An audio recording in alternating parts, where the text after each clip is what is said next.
coming up next. Why Spurs should trade for the Greek freak ASAP. This is the version of Victor most of us were waiting for. It's here now. If anyone was waiting, when is Victor going to come? Victor here now. You were looking for Victor here now. Victor here. He's arrived. He's 7'6". He's scary as shit. I don't know what the NBA is going to do. This kid is out of his mind.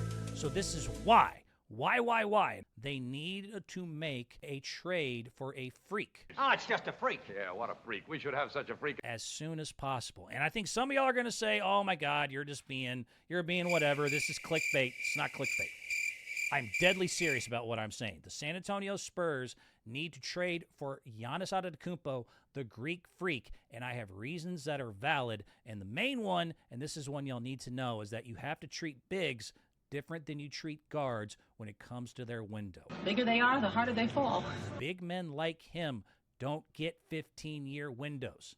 A lot of times with these guys, you get 5 to 8 with your lucky, and Victor's already missed almost an entire season with a blood clot. The time is now. You can't treat bigs like you treat guards. I've seen it happen so many times. I mean, the graveyard, the absolute graveyard of big men, historically, that are his height and above, this is long documented. Go look it up. I have seen this movie play out over and over again. Yao Ming was a 7'6" global icon. He had to retire at 30 years old because of foot fractures, nerve damage. He missed 250 games. Bill Walton was only 6'11", but he was kind of one of the first ones to like, oh, this guy moves like a guard. He's a champion. He's going to be really great. Well, he only played 468 of a possible 1,148 games because he had stress fractures in his foot. Ralph Sampson, who's probably the closest to Victor, was a 3-time All-Star, 7'4" athletic freak. Y'all do not understand how Akeem and Ralph could have really changed the game, but unfortunately, Ralph had back injuries, then he had knee injuries, and he became a cautionary tale in like 3 or 4 years, was never the same. Sam Bowie, most people know, oh, they drafted him over Jordan. They did it for a good reason. Sam Bowie, before he got hurt over and over and over, was a big old freak talented player, but he broke his damn leg so many times, they had to put a metal plate in his shin. I'm thinking of getting metal legs. It's a risky operation, but it'll be worth it. Every one of them started like Wemby. Dominant, they're graceful, they can't miss, they're so tall, they're changing the game, yada, yada, yada. Yeah, they all got hurt. Victor Wembanyama, I am not saying is going to get hurt. I don't want to see him get hurt, but I am warning you, when you have a healthy 7'5" alien who is clearly in a win-now mode, you double down while you can. Double down. What? Also including the fact that the Greek freak is on the same level of, oh my God, this dude is at his peak powers. Giannis Antetokounmpo is still that dude. Giannis is still that dude. He is the one player on Earth, too, who fits the kind of urgency and the timeline that you're looking for and the possible availability, but Milwaukee doing well is kind of hampering this. I mean, Giannis is absolutely on fire to start the season off. He's averaging 36.3, 14 rebounds, 7 assists, 70% from the field, and 57% from threes. I'm going to give you that one more again. Giannis is shooting 57% from threes as he's averaging 36 points, 14 rebounds, and 7 assists. He's the first player ever. He also made history, 60 points, 30 rebounds, 10 assists in his first 2 games. And Milwaukee's off to a great start, but they're one little Giannis sprained ankle or one problem away from going back to the middle of the East where they belong, even though the East does suck this year. Oh, no! We suck again! And, you know, he just did his game against the Knicks. A lot of people are saying, move Giannis to New York, move Giannis to New York. I'm begging San Antonio, you are the ones that need to make this move. The reasons why it should be the Spurs and not the Knicks, although a lot of people would love to see Giannis in a big market like New York, is kind of a combination. It's assets and expectations. When you compare what they could both give them, I don't think New York has the pieces. Mikal Bridges, OG Anunoby, and Josh Hart with some first-round picks is a lot of mid-level veterans who don't change their outcome and some first-round picks. That's okay. That's not Giannis level. San Antonio would have to make some risk, but, dude, they got young talent up their butt.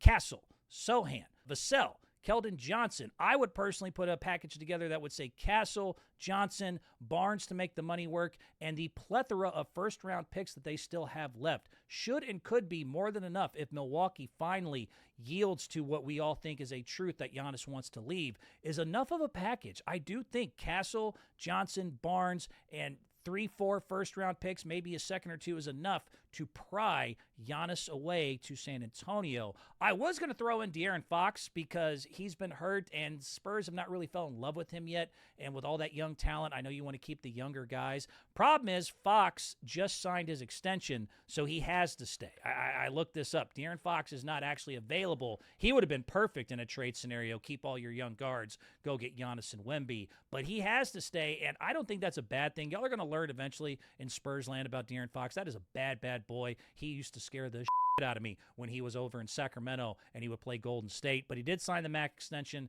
in August 2025, so he can't be tradable until next year after the deadline. So do that package I talked about, and I still think the risk is worth the reward. And I will admit it's a risk. I'll hear you on that. It's risky to give up your future. But if you bring him in now, Giannis is locked in for 2 more years contract-wise. So is Victor. That's a 2-year win-now window. Yes, after that, if you want to extend them, you'd have to live in the luxury tax, something the Spurs don't like to do. But I think you could work around it because you have Dylan Harper for 4 years on a cheap rookie contract. You have Castle, your other big player, on $10 million a year under a 3-year rookie deal. I think you could actually spend the money and stay out of the tax, but even if you had to, this is kind of like the show. I think, like, y'all aren't hearing me. This would be Giannis Antetokounmpo in his prime and Victor Wembanyama and the same damn team at the same damn time. I'd have to say it would be virtually impossible. Alien freak era would just screw up everything. If you combine their points right now, let's say they just continue to do what they were doing, that means those two alone would have a combined 67 points, 28 rebounds, 10 assists, and 6 blocks per game. So they would basically, just between the two of them, combine for about 90 points when you combine points and assists. Oh, and also 6 blocks per game just on the defensive side. Plus, they give you 90 points. It would be insane. You couldn't score on them. You couldn't go inside. There would be no layups. I mean, the Alien and the Freak would be a defensive empire, an instant contender, global phenomenon. You got Greece and France and everyone else. You got tie-ins there as well. I feel like being like John Cena. The time is now. This is not something you want to wait around for. This is not something you want to be patient with Victor. Do not wait on tomorrow. I do love the young Spurs core. I do believe that they're promising. But just FYI, the average NBA championship team, their average age is 28 years old. You're young, you're inexperienced, and yes, you're off to a 4-0 start. You have 78 more games to go before you start getting like Gollum with your precious little prospects here.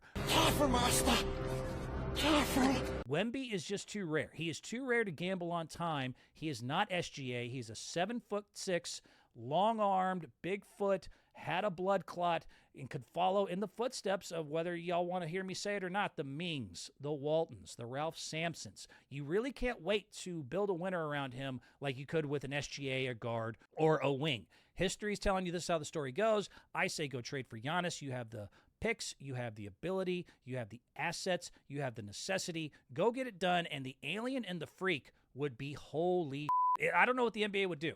I already don't know what to do with Victor right now. You add a prime Giannis, it's a wrap. It's a wrap for at least a few years, and you get to have one of the most dominant runs, arguably, in sports history. I think you should do it, and they should do it now.